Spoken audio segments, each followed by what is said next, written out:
Salut tout le monde, on se retrouve dans mon atelier, dans l'atelier des baguettes, pour pouvoir parler de médium, ou MDF, l'un est une marque, l'autre non. Pourquoi j'utilise du MDF plutôt qu'un autre type de bois? Donc déjà dans un premier temps, on utilise des petites souches de bois plutôt que du bois massif. Donc globalement on fait attention à notre mère nature. Le médium n'est pas vraiment du bois, c'est un bois qui a été travaillé, qui a été recollé, qui a beaucoup de colle et qui a beaucoup de poussière. Donc il faut faire très attention, on reparlera des techniques de sécurité un peu plus tard pour éviter le drame chez vous. Pourquoi le médium? Donc il a trois grands rôles très importants pour moi. Dans un premier temps, il est solide. Il faut savoir que la mousse, globalement, je crois qu'il y a une densité pouvant aller jusqu'à 100 ou 110 qu'on utilise principalement dans le cosplay, sinon c'est trop cher.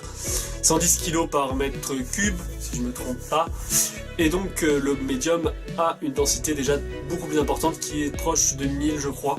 C'est pour ça qu'il est beaucoup plus solide et beaucoup moins malléable. Donc il faudra faire attention, il faut avoir les bons outils, il faut avoir les bonnes techniques.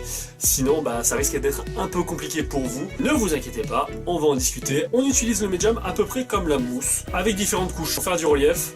Après vous avez la possibilité de justement ajouter de la mousse. C'est la technique dite du sandwich qui va vous permettre d'avoir une structure beaucoup plus dense au milieu et éviter de vous dire que mon arme elle tient pas la route ou qu'elle n'est pas solide. Il faut savoir que globalement le médium est accessible à tous et pas très cher comparé à la mousse qui elle est relativement, je crois 3 fois plus chère à peu près. Allez, je vous donne une petite astuce. Vous allez dans votre magasin de bricolage et vous allez demander des chus. Si vous demandez des chus de bois, vous ne demandez pas à la coupe. Et si vous ne demandez pas la coupe, c'est forcément moins cher. Je vais vous montrer. Hop, l'épée l'Hyrule Sword, d'une taille d'environ d'1 mètre, qui a été fait pour 4 ou 5 euros de matière pour créer cette épée.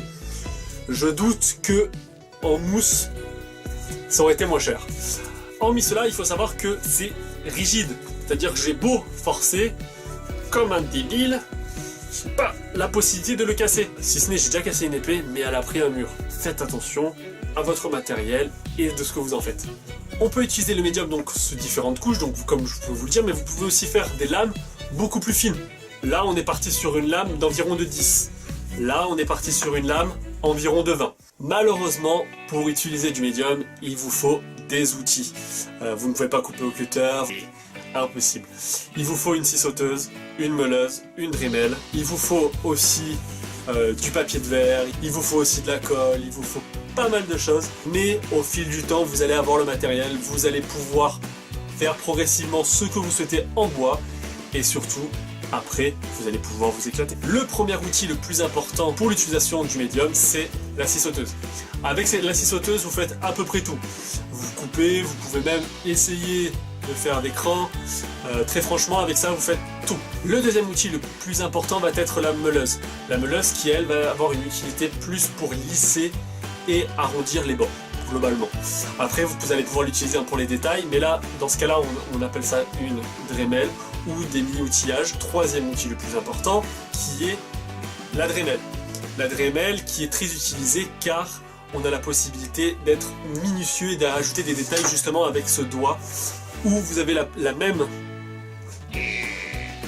où vous avez exactement le même embout que sur la meuleuse, mais beaucoup plus petit. Vous allez pouvoir faire des gravures, vous allez pouvoir faire plein de petits détails qui ne sera pas forcément facile avec la meuleuse.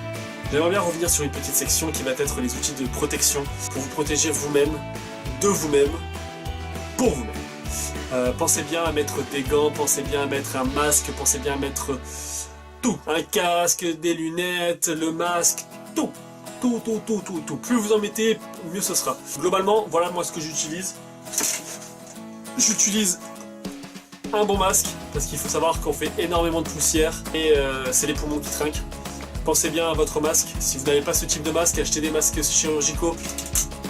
Après, on a les petites lunettes de laboratoire. Bon. Non, on ne voit rien à travers, mais au moins on protège les yeux par rapport aux poussières, par rapport aux éclats qu'il peut y avoir. Je crois qu'on a terminé pour aujourd'hui. On a vu le médium, on a vu les techniques de sécurité.